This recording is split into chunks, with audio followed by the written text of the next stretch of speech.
கலங்காதே மகளே, என் இயேசு கைவிட மாட்டார். இந்த உலகத்தின் அன்பு எல்லாம் மாயை என்று சொல்லி வேதம் சொல்லுகிறது.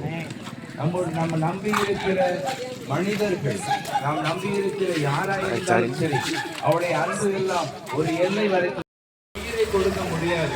ஆனால் இந்த மனு குலத்துக்காக அவர் படைத்த இந்த நம்முடைய ஜனங்களுக்காக இயேசு தம்முடைய உயிரையே கொடுத்தார். சிலுவையிலே கொடூரமான முறையிலே கொல்லப்பட்டார். அவர் சரீரத்தில் இருந்த எல்லா இரத்தங்களும் சிந்தப்பட்டது. அந்த இரத்தம் எதற்காக என்றால், இரத்தம் சிந்துதல் இல்லாமல் பாவ மன்னிப்பு இல்லை என்று எப்பொழுதுதான் முடியும், இந்த நிலைமை எப்பொழுதுதான் மாறும் என்று சொல்லி பெருமூச்சோடு நீங்கள் நின்று கொண்டிருக்கிற இயேசு சிலுவையிலே தம்முடைய இரத்தத்தை சிந்தினார். அந்த ஜீவனுள்ள இயேசு இன்றைக்கும் உங்களை நேசிக்கிறார்.